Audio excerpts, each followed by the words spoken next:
सिर्फ दिखावे के लिए अच्छा मत बनो। वह परमात्मा आपको बाहर से नहीं बल्कि भीतर से भी जानता है। इसलिए कोई भी बदलाव पूरी तरह से खुद के लिए होना चाहिए। आप खुश या दुखी, यह दोनों आपके विचारों पर निर्भर है। खुश रहना है तो जिंदगी के फैसले अपनी परिस्थितियों को देख कर ले। दुनिया को देखकर जो फैसले लेते हैं वह दुखी ही रहते हैं। श्री कृष्ण कहते हैं कि आप किसी भी व्यक्ति के साथ उतना ही समय बिता सकते हैं जितना आपके भाग्य में है। जिस दिन समय खत्म हो जाएगा, रिश्ता भी अपने आप खत्म हो जाएगा। दोस्तों, नया नया तो सब कुछ अच्छा लगता है, लेकिन सच्ची परख तो तब होती है जब वह पुराना हो जाता है। फिर चाहे वह कोई चीज हो या कोई व्यक्ति। जो व्यक्ति अपनी परेशानियां, अपनी भावनाओं और अपने दर्द को अंदर ही दबा कर रखता है, वह इंसान छोटी छोटी बातों पर बहुत जल्दी गुस्सा हो जाता है। कोई कुछ भी कहे, बस अपने आप को शांत रखो, क्योंकि सूरज की किरणें कितनी भी तेज क्यों ना हो, समुद्र सूखा नहीं करते।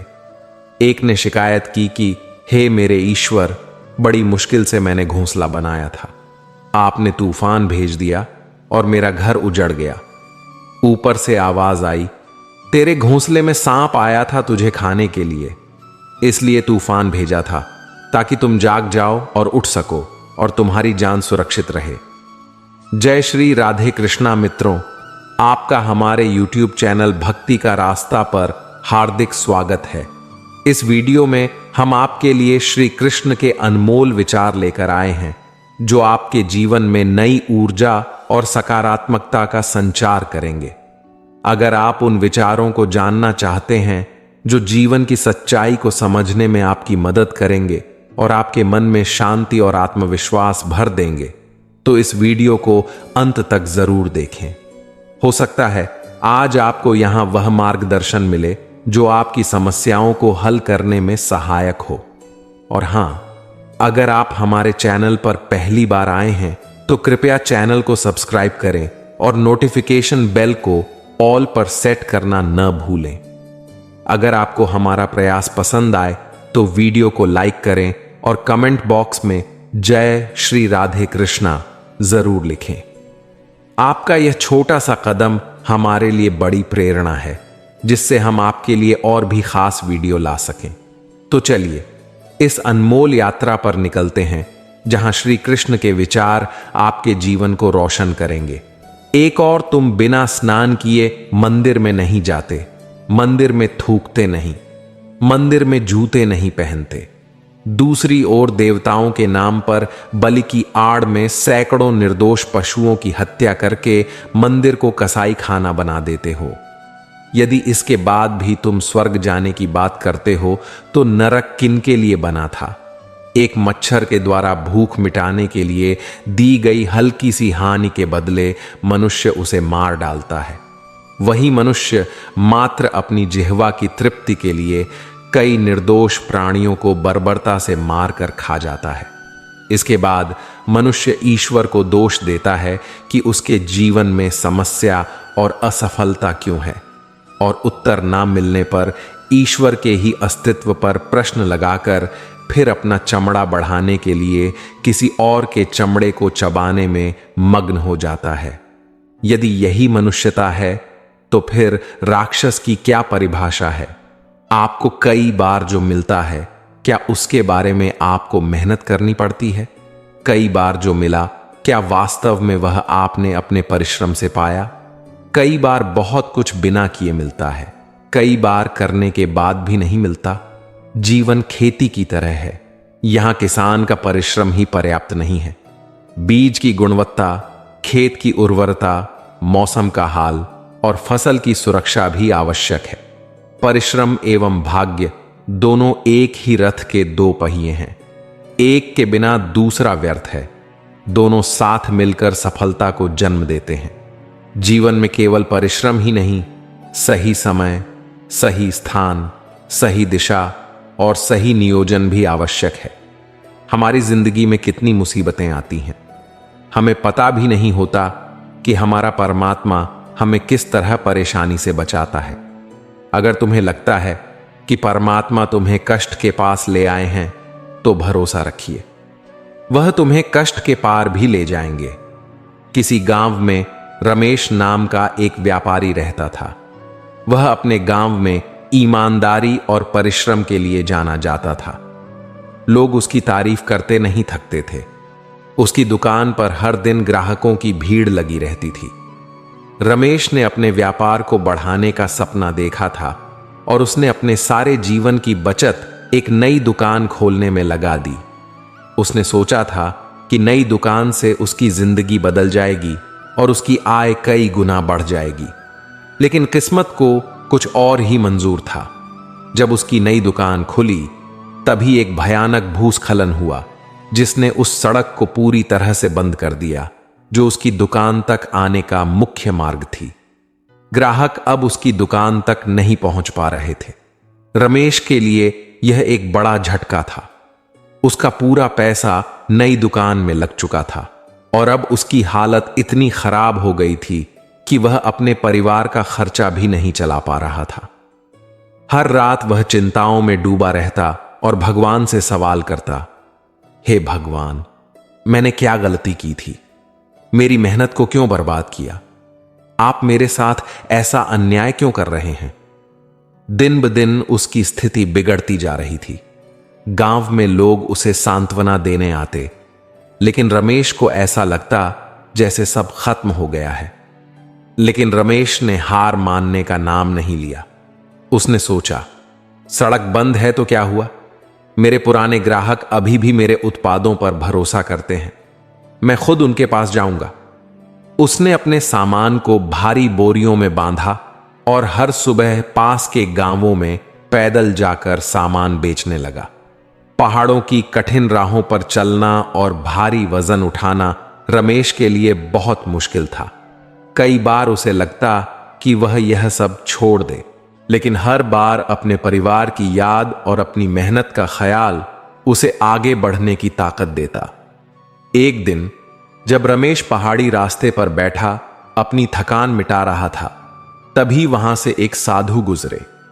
उन्होंने रमेश को देखा और पूछा, क्या बात है बेटा, तुम इतने परेशान क्यों लगते हो? रमेश ने साधु को अपनी पूरी कहानी बताई। साधु मुस्कुराए और बोले, बेटा, भगवान जब एक रास्ता बंद करते हैं तो दूसरा खोलते हैं। यह मत सोचो कि तुम्हारी मेहनत बेकार जा रही है। तुम्हारी ईमानदारी और परिश्रम ही तुम्हें सफलता दिलाएगी। भगवान पर विश्वास रखो और धैर्य से काम लो। साधु की बातों ने रमेश के मन में एक नई ऊर्जा भर दी।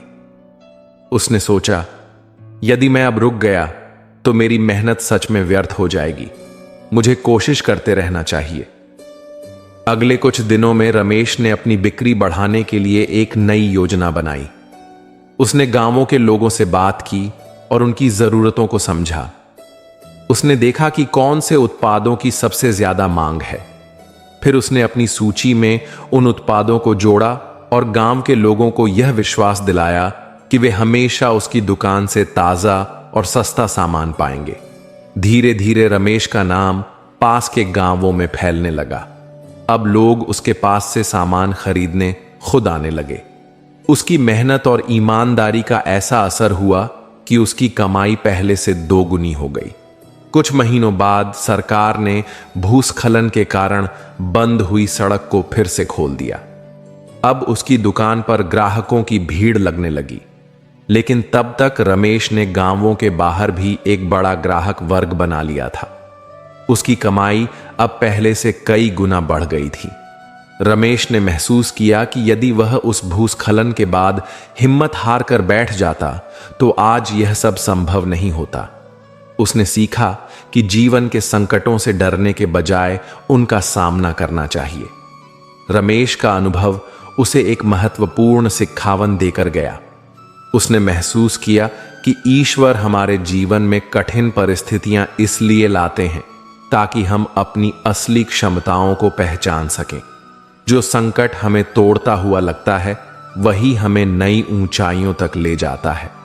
रमेश की यह कहानी बताती है कि मुश्किलें जीवन का हिस्सा हैं, लेकिन यदि हम मेहनत, धैर्य और ईश्वर पर विश्वास के साथ आगे बढ़ें तो हर बाधा एक नए अवसर में बदल सकती है।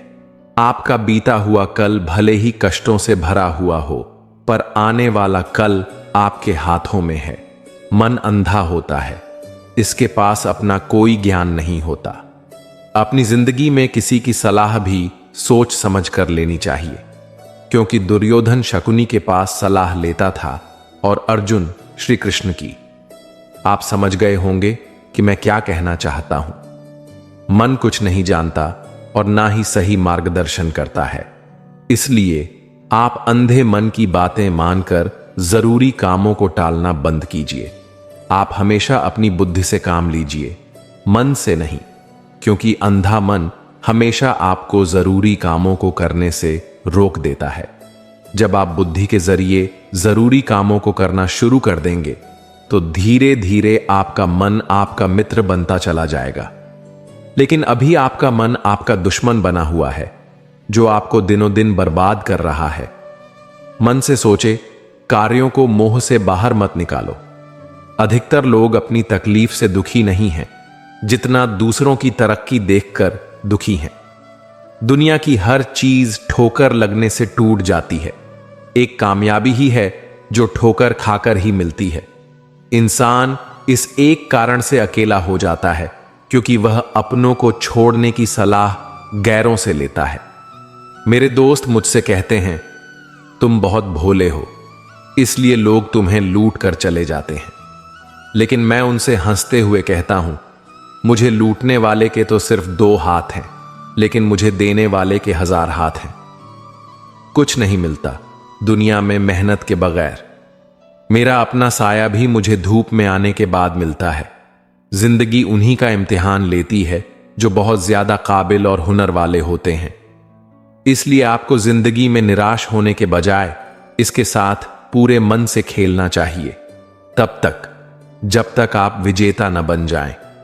यदि आप समय की परवाह नहीं कर रहे हैं तो यह मान लीजिए कि एक वक्त ऐसा आएगा जब समय आपकी परवाह करना छोड़ देगा। इसलिए आप अपने समय की परवाह करें और इसके साथ आगे बढ़ें। श्री कृष्ण कहते हैं, अगर आपका सपना बड़ा होगा तो आपको हमेशा बड़ी तकलीफों का सामना करना पड़ेगा। इन तकलीफों का सामना करने के बाद जो जीत आपको मिलेगी वह भी बहुत बड़ी होगी। इसलिए आप धैर्य रखिए और अपने सपने को पूरा करने के लिए निरंतर आगे बढ़ते रहिए। अगर आप सोचते हैं कि आपको सफलता आसानी से मिल जाएगी तो आप गलत हैं, क्योंकि सफलता स्मार्ट तरीके से की गई मेहनत और धैर्य रखने से मिलती है। जो लोग आपको नजदीक से नहीं जानते, उनकी बातों को दिल पर मत लगाओ। आगे बढ़ो और कुछ करके दिखाओ। जिंदगी में अच्छे लोगों की तलाश मत करो, बल्कि खुद अच्छे बन जाओ। आपसे मिलकर शायद किसी की तलाश पूरी हो जाए, लेकिन हमेशा आगे बढ़ते रहो। गुरु ने अपने शिष्यों से पूछा, क्या आप जानते हैं हमारे अंदर एक बड़ा युद्ध निरंतर चलता रहता है? जब सारे शिष्य चुप रहे तब गुरुजी बोले, वास्तव में सबसे बड़ी लड़ाई हमारे अंदर रहने वाले 2 भेड़ियों के बीच होती है। तब शिष्य बोला, कौन से भेड़िए गुरुजी? गुरुजी बोले, एक काला भेड़िया जो क्रोध, ईर्ष्या, अहंकार, दुख, गिलानी, लालच, चोरी, झूठ की भाषा बोलता है। दूसरा सफेद भेड़िया जो आनंद, प्रेम, दया, विचार और सद्भावना की भाषा बोलता है। इसी लड़ाई के शोर में हम पहले से मौजूद मन की शांति भूलकर उसे कहीं और ढूंढने की कोशिश करते हैं। गुरु ने कहा, हम में से कोई भी इस लड़ाई के शोर से नहीं बचा। यह लड़ाई मेरे अंदर भी चलती है और आपके अंदर भी। शिष्यों ने गुरु की बात ध्यान से सुनी और पूछा, गुरुजी, तो इस लड़ाई में जीत किसकी होगी? गुरुजी ने कहा, वही भेड़िया जीतेगा जिसे तुम खाना दोगे। खाना देने का मतलब है हमारे पास शक्ति है। हम जिस भेड़िए की बातों पर ध्यान देंगे वह बड़ा और ताकतवर होता जाएगा। इसलिए हमेशा क्रोध से पहले तैयार रहना चाहिए, लालच से पहले उदारता, चिंता से पहले शांति और स्थिरता जुड़ी होनी चाहिए, और जलन से पहले सद्भावना को चुनना चाहिए। ऐसा करते करते हमारा मन अपने आप आनंदित रहने लगता है। जैसे शरीर को आराम दिया जाए तो वह खुद ठीक होने लगता है, वैसे ही जब मन को शोर से आराम मिलता है तब वह खुद निर्मल होता जाता है। सच बात है, जिंदगी में झूठ इंसान की बहुत बेइज्जती करवाता है। इंसान को अपने ही नजरों में शर्मिंदा होना पड़ता है। झूठ अक्सर प्यारे रिश्तों को बर्बाद कर देता है जो बहुत खास होते हैं। सच बोलने वाले का तो पता नहीं, लेकिन झूठ बोलने वाले इंसान को हमेशा पता होता है कि गलत कौन है। श्री कृष्ण कहते हैं, किसी का साथ पाकर तुम ज्यादा खुश मत होना। तुम हमेशा अकेले रहने के लिए तैयार रहना, क्योंकि यहां पर कोई भी कभी भी बदल सकता है और तुम अकेले पड़ सकते हो। और यह बात भी सच है कि जीवन में आपको हर हाल में अकेले ही रहना होगा। यही जीवन की सच्चाई है। एक दिन वह इंसान बहुत पछताएगा जिसने आपके साथ बहुत बुरा किया है, जिसने आपका बहुत दिल दुखाया है। यकीन रखो, एक दिन वह बहुत शर्मिंदा होगा कि उसने आपके साथ ऐसा क्यों किया। कमाल का ताना दिया आज मंदिर में भगवान ने, मांगने ही आते हो, कभी मिलने भी आया करो। अगर आप अपने दर्द, गम और डर को खत्म करना चाहते हैं तो आपको अपने दिमाग में आने वाले विचारों पर काम करना होगा, क्योंकि विचार ही दर्द, गम और पीड़ा का स्रोत है। यदि आपका दिमाग अच्छे विचारों से भरा है तो यह आपको सकारात्मक परिणाम देगा। अगर बुरे विचारों से भरा है तो यह आपको बुरे परिणाम देगा। जिस तरह से रास्ते पर चलते समय आप यह तय कर लेते हैं कि आपको कहां जाना है, ठीक उसी तरह से आप जीवन में जीते हुए यह तय कर लें कि आपको क्या पाना है और क्या छोड़ना है।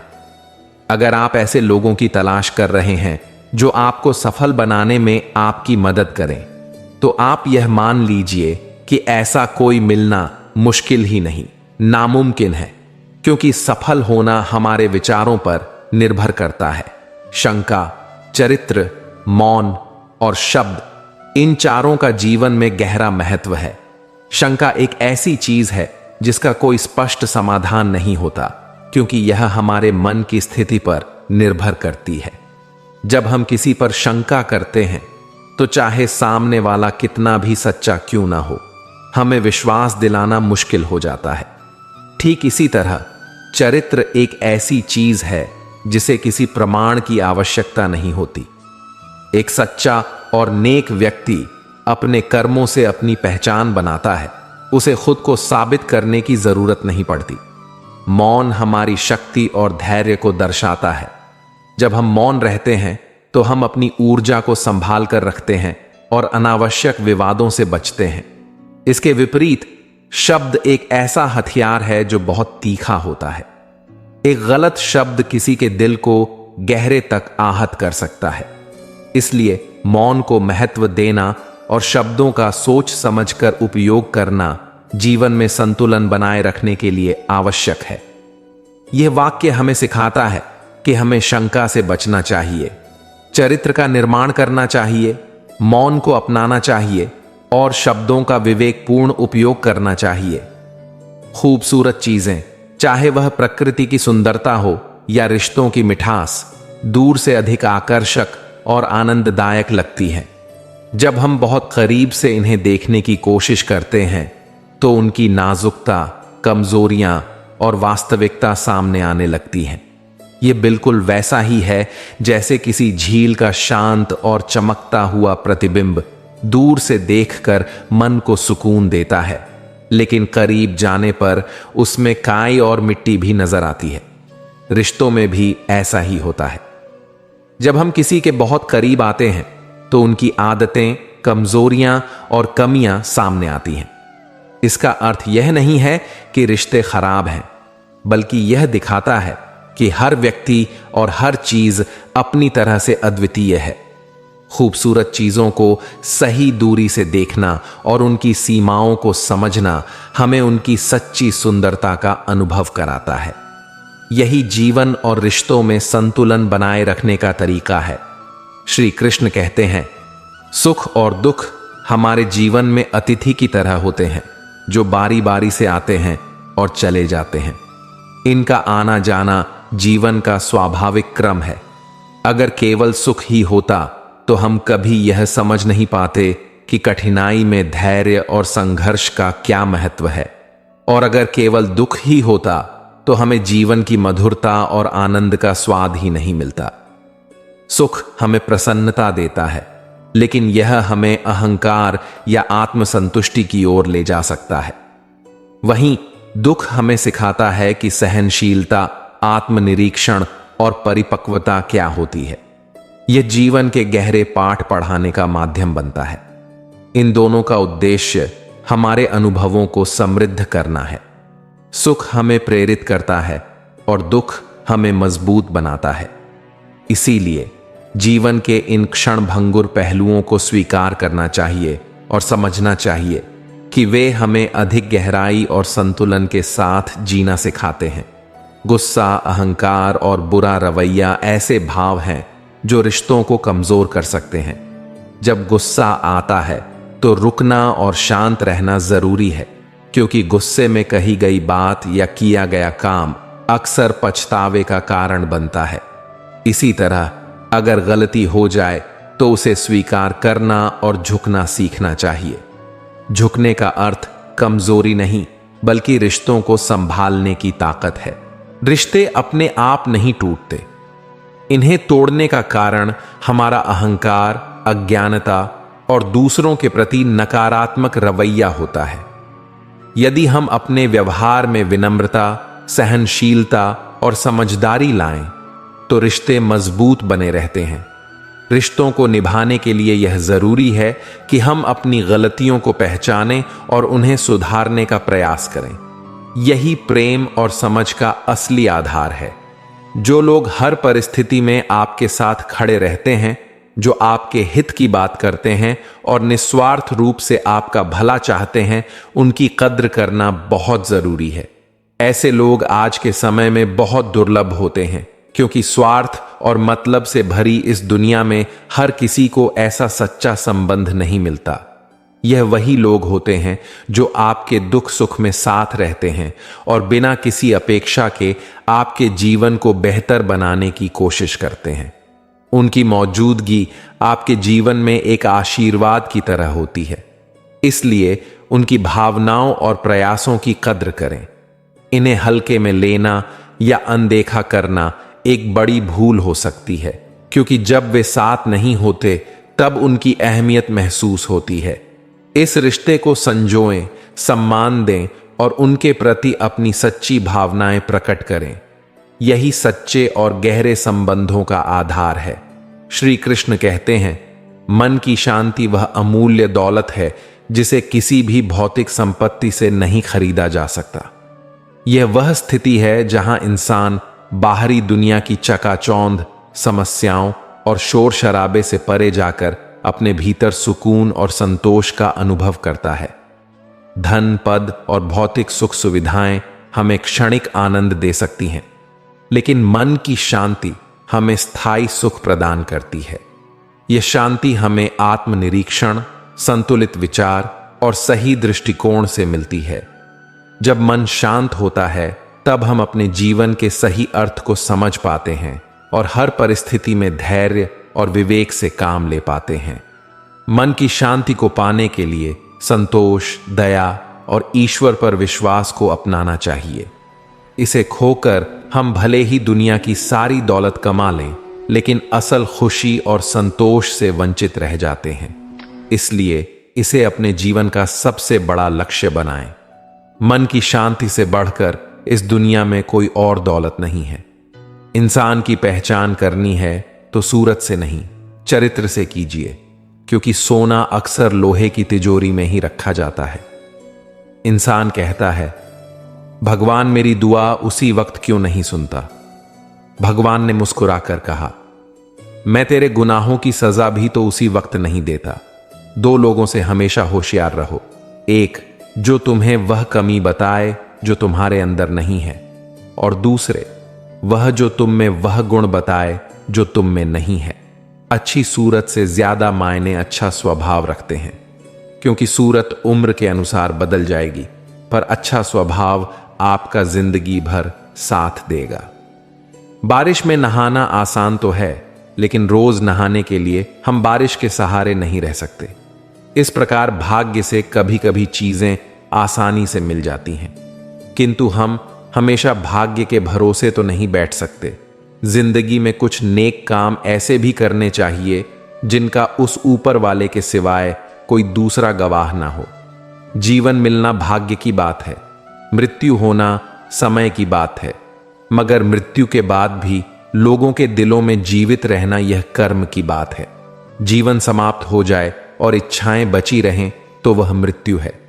जीवन बचा रहे और इच्छाएं समाप्त हो जाएं तो वह मोक्ष है। अतः जीवन को नहीं, इच्छाओं को समाप्त करो। इनके लिए न इस लोक में, न परलोक में या फिर पाताल लोक में कहीं भी सुख नहीं है। संसार में दो प्रकार के भक्त होते हैं।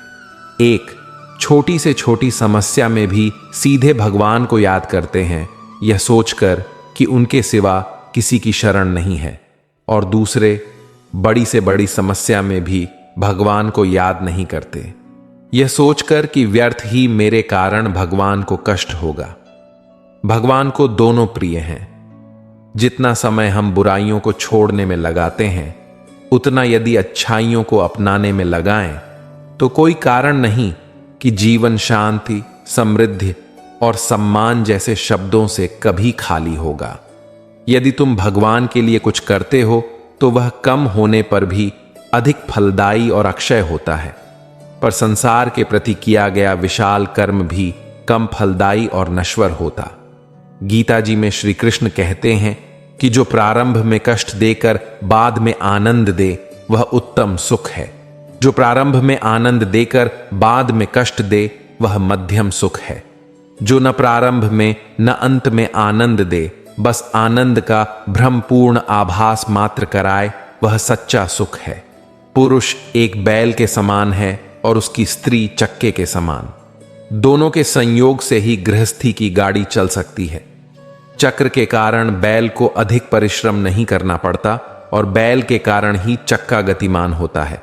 यही बात हर दंपति को समझनी चाहिए। प्रारंभ से ही हमारी महान परंपरा के 3 सिद्धांत रहे हैं: देवताओं को मान, स्त्रियों को सम्मान तथा मातृभूमि की रक्षा। हर हिंदू इस बात को अच्छे से समझ ले कि इनके बिना अस्तित्व बचाने का कोई सटीक मार्ग नहीं। पशुओं के पास अपने पूर्व जन्म के स्मरण की विशेष शक्ति होती है, जिससे कि वे पूर्वकृत कर्मों पर पश्चाताप कर सकें। मनुष्य के पास कर्म करने की विशेष शक्ति होती है, जिससे कि वह अपना उद्धार कर सके।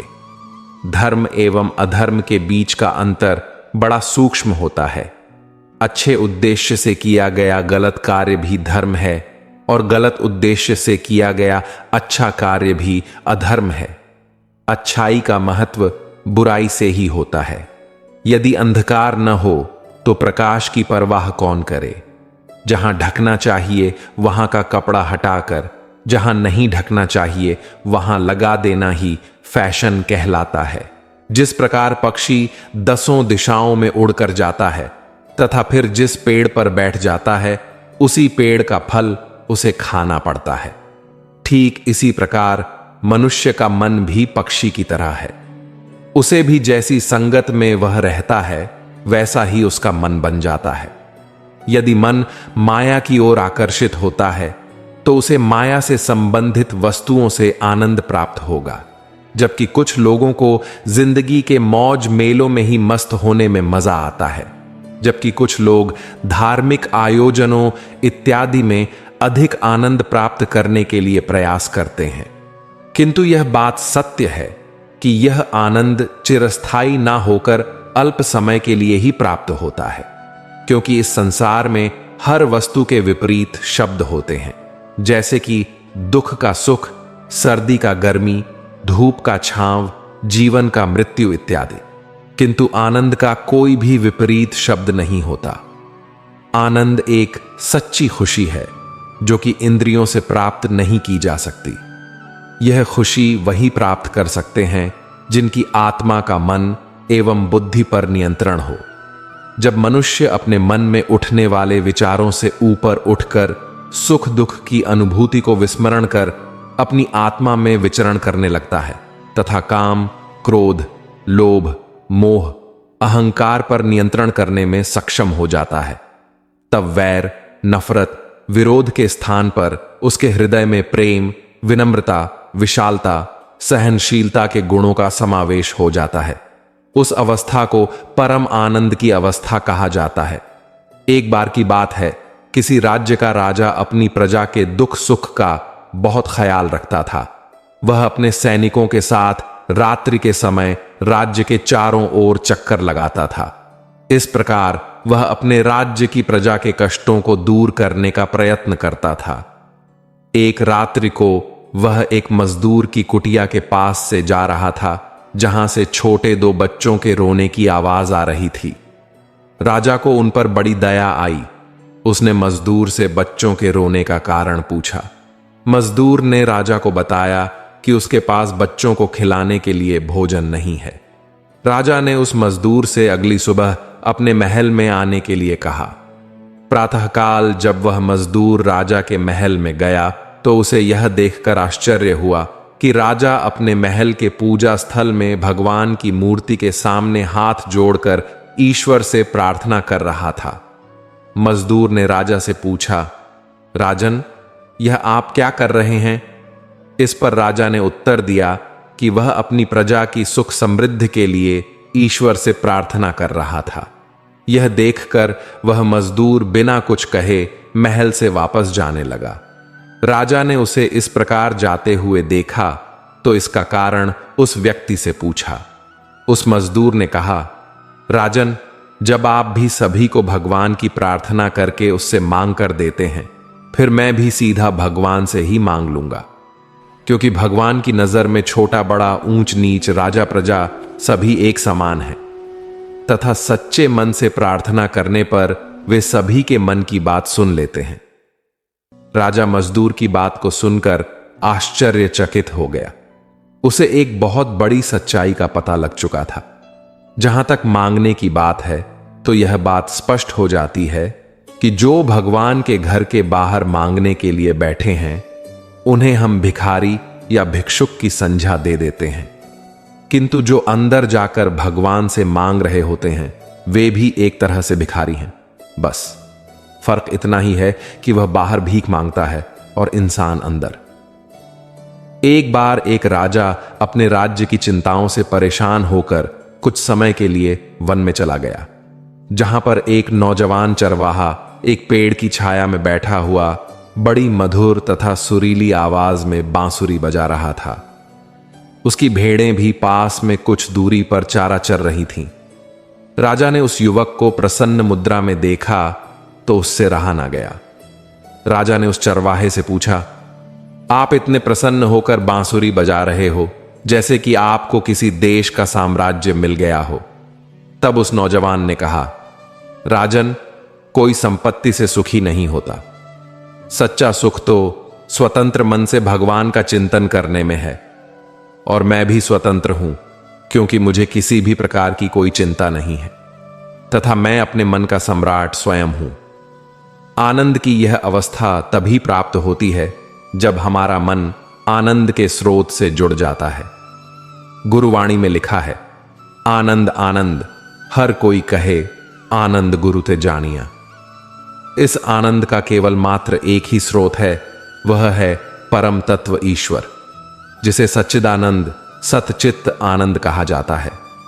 बिना ईश्वर को प्राप्त किए सच्चा आनंद प्राप्त नहीं किया जा सकता तथा ईश्वर की प्राप्ति बिना संतों का संग किए असंभव है। इसलिए संतों का संग अनिवार्य है। जब हम किसी ब्रह्मज्ञानी का संग करने लग जाते हैं तो धीरे धीरे उसके गुण भी हमारे अंदर प्रवेश करने लग जाते हैं।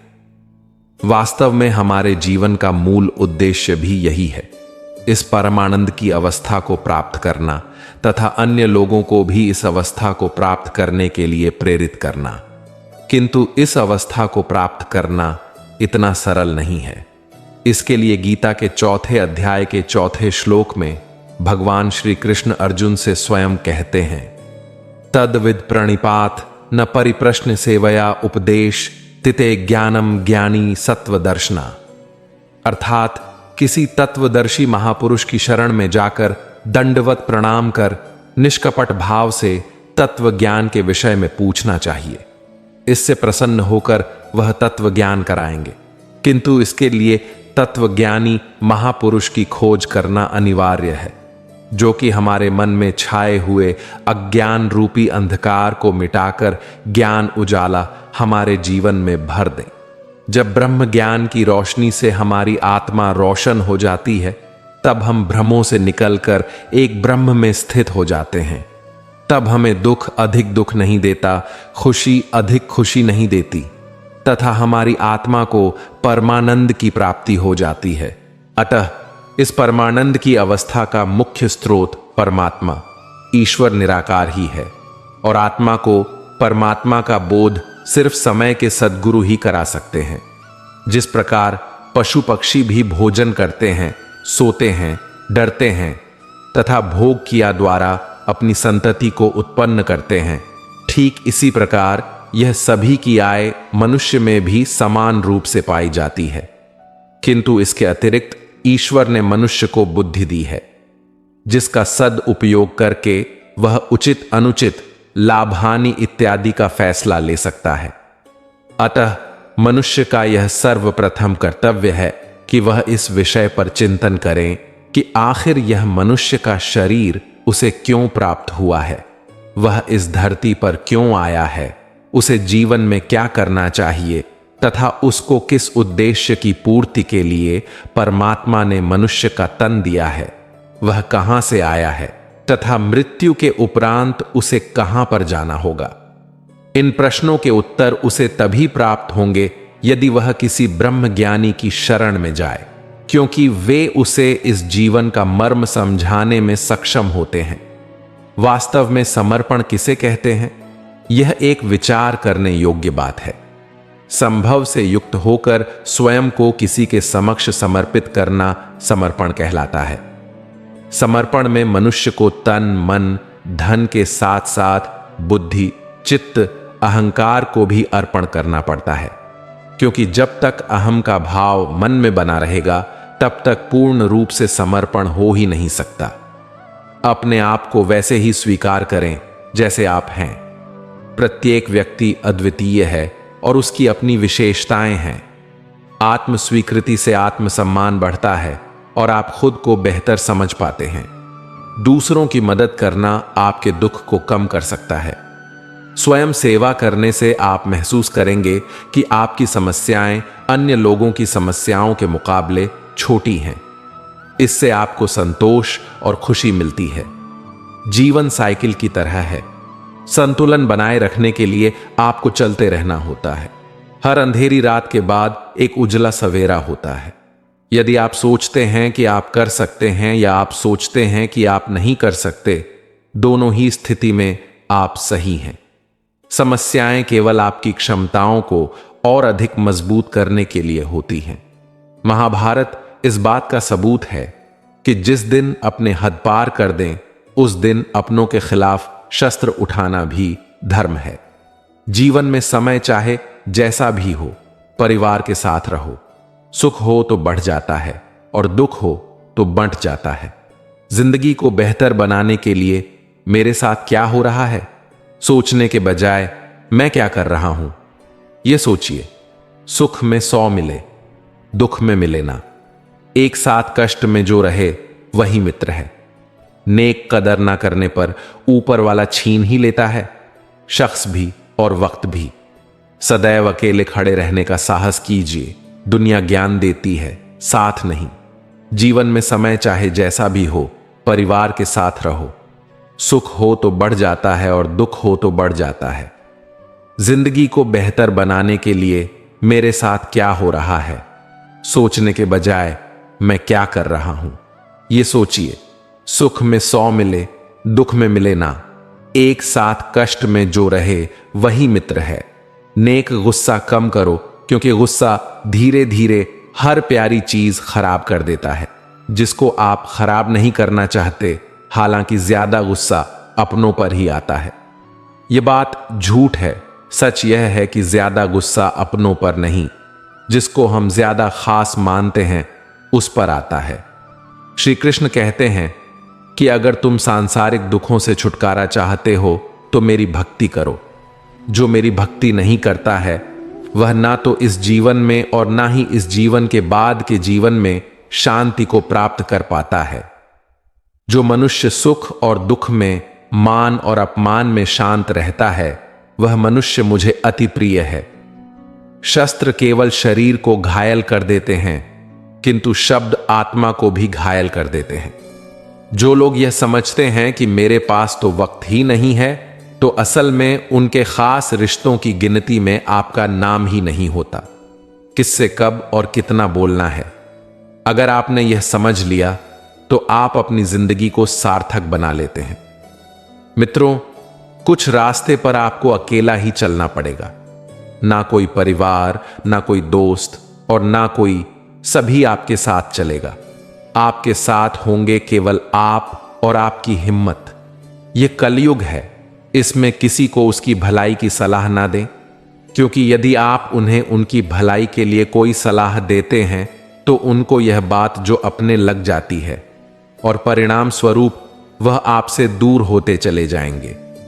आपको सुन नहीं पाएंगे और आपसे नफरत करने लगे, क्योंकि सच्चाई कड़वी होती है, इसीलिए वह सुनने के लिए तैयार नहीं होते।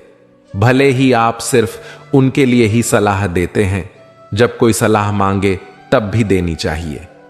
एक आदमी बकरा काट रहा था, तभी बकरा हंसने लगा। आदमी बोला, मैं तुझे काट रहा हूं और तू हंस रहा है। बकरा बोला, यह सोचकर हंस रहा हूं कि मैं तो जिंदगी भर घास खाता रहा, फिर भी मुझे इतनी दर्दनाक मौत मिल रही है। तूने तो जिंदगी भर दूसरों को मार कर खाया है, तेरी मौत कितनी दर्दनाक होगी। किसी भी व्यक्ति से ज्यादा लगाव हानिकारक है, क्योंकि लगाव उम्मीद की ओर ले जाता है और उम्मीद दुख का कारण बनती है। भाग्य का लिखा कोई छीन नहीं सकता। अगर हो विश्वास ऊपर वाले पर तो वह भी मिलेगा जो तेरा हो नहीं सकता। किसी भी व्यक्ति से ज्यादा लगाव हानिकारक है, क्योंकि लगाव उम्मीद की ओर ले जाता है और उम्मीद दुख का कारण बनती है। आजकल के जमाने में लोगों को समझ ही नहीं आता कि क्या सच है और क्या गलत है। उनको वही सही लगता है जो उनके मन को भाता है। उनके जो मन में आए उसे करने दे। गलती करेंगे तभी तो ठोकर खाएंगे ना, और तब उन्हें सही गलत का ध्यान होगा। आप व्यर्थ ही उनके लिए परेशान होते हैं। उनकी जिंदगी खुद ही उन्हें सबक सिखाएगी।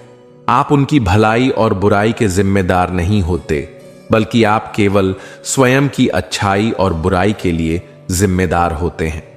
सबको अपना जीवन बदलने के लिए समय मिलता है, परंतु समय बदलने के लिए दोबारा जीवन नहीं मिलता।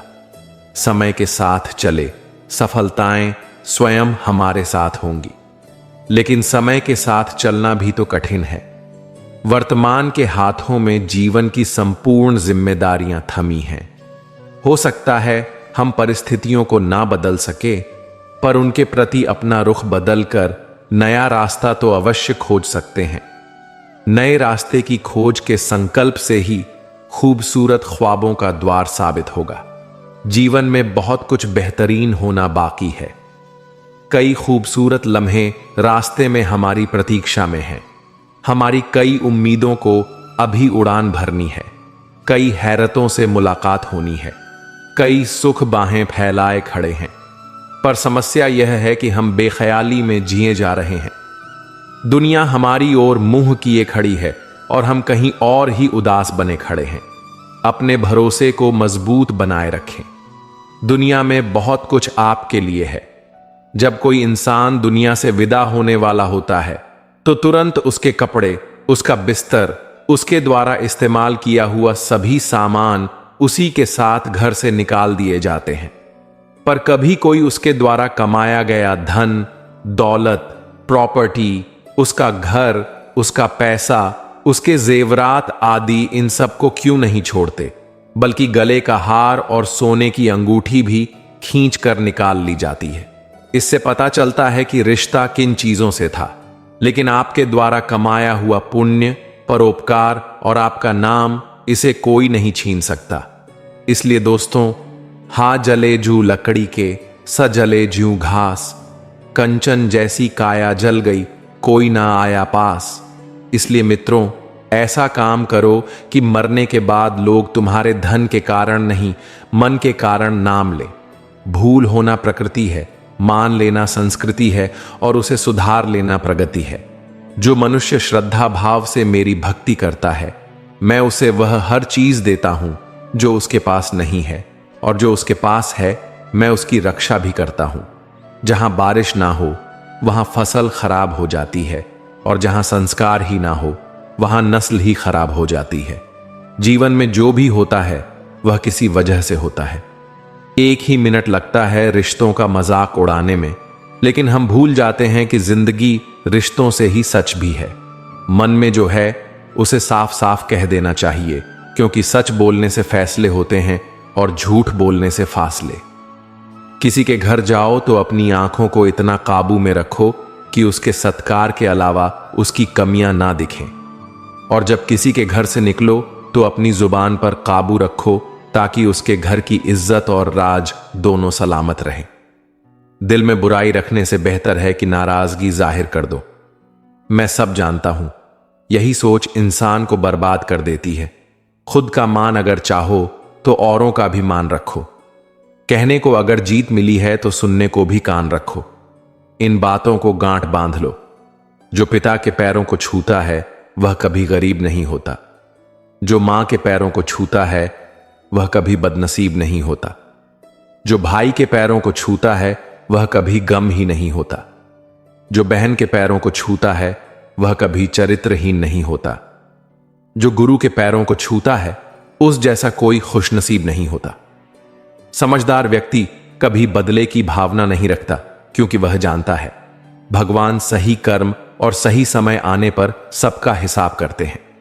प्राचीन समय में एक गांव के बाहर एक महान आर्षि का आश्रम था।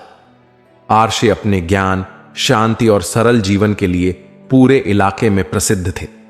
लोग दूर दूर से उनके पास आते और अपने जीवन की समस्याओं का समाधान पाते। एक दिन गांव का एक व्यक्ति आर्षि के पास आया। वह गहरे दुख और चिंता से परेशान था। उसने नम्रता से आर्षि से पूछा, गुरुदेव, मैं यह जानना चाहता हूं कि हमेशा खुश रहने का राज क्या है। कृपया मुझे इसका उत्तर दीजिए। ऋषि ने मुस्कुराते हुए कहा, इसका उत्तर मैं तुम्हें दूंगा, लेकिन तुम्हें मेरे साथ जंगल चलना होगा। व्यक्ति को थोड़ी हैरानी हुई, लेकिन उसने सहमति दे दी। आर्षि और वह व्यक्ति जंगल की ओर चल पड़े। कुछ दूर चलने के बाद आर्षि ने एक बड़ा पत्थर उठाया और उसे उस व्यक्ति को पकड़ाते हुए कहा, इसे अपने साथ ले चलो।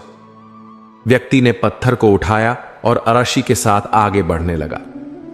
कुछ कदम चलने के बाद आर्षि ने फिर से एक और बड़ा पत्थर उठाया और उसे भी उस व्यक्ति को पकड़ाते हुए कहा, इसे भी उठाओ और साथ रखो। अब व्यक्ति के दोनों हाथों में बड़े बड़े पत्थरों का बोझ था। जैसे जैसे वे आगे बढ़े, ऋषि ने और भी पत्थर उठाए और उसे पकड़ा दिए। अब व्यक्ति को काफी मुश्किल हो रही थी। पत्थरों का बोझ बढ़ता जा रहा था और उसके हाथ और कंधे दर्द से भरने लगे। कुछ समय बाद व्यक्ति के हाथों में असहनीय दर्द होने लगा। वह खुद को रोक नहीं सका और बोला, गुरुदेव, मेरे हाथों में बहुत दर्द हो रहा है, मैं और अधिक बोझ नहीं उठा सकता। ऋषि ने शांत स्वर में कहा, अगर तुम्हें दर्द हो रहा है तो इन पत्थरों को नीचे रख दो। व्यक्ति ने तुरंत पत्थरों को जमीन पर रख दिया।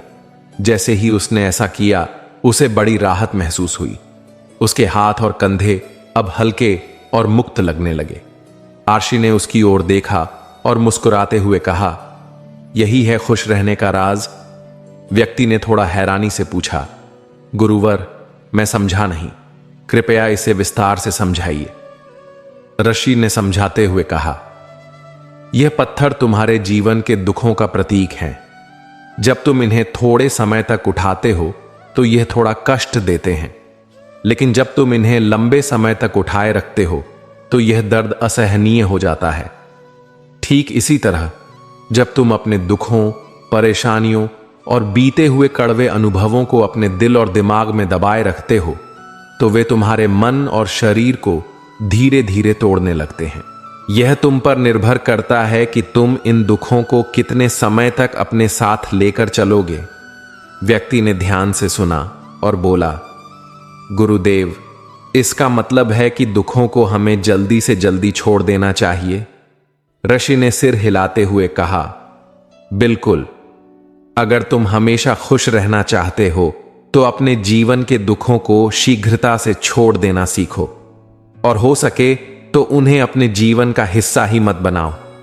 दुखों को जितना पकड़े रखोगे वे उतना ही तुम्हें तकलीफ देंगे, लेकिन जैसे ही तुम उन्हें छोड़ दोगे तुम्हारा मन हल्का और स्वतंत्र हो जाएगा।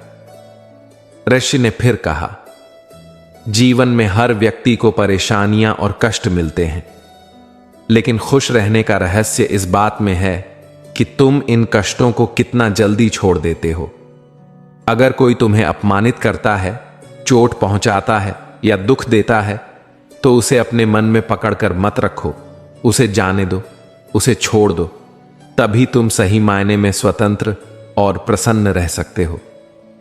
व्यक्ति को यह बात समझ में आ गई। उसने आर्ष को प्रणाम किया और कहा, गुरुदेव, आपने मुझे जीवन का सबसे बड़ा सबक सिखाया है। मैं वादा करता हूं कि आज से मैं अपने दुखों को पकड़कर नहीं रखूंगा। मैं उन्हें छोड़ना सीखूंगा और जीवन को हल्के मन से जीऊंगा। यह कहानी हमें सिखाती है कि जीवन में खुश रहना हमारे अपने हाथ में है। अगर हम अपने दुख, गुस्से और कड़वाहट को पकड़कर रखते हैं तो वे हमें भारी बोझ की तरह लगते हैं, लेकिन जब हम उन्हें छोड़ देते हैं तो हमारा जीवन हल्का और आनंदमय हो जाता है। इसलिए हमें जीवन में कठिनाइयों और दुखों को शीघ्रता से छोड़ना सीखना चाहिए।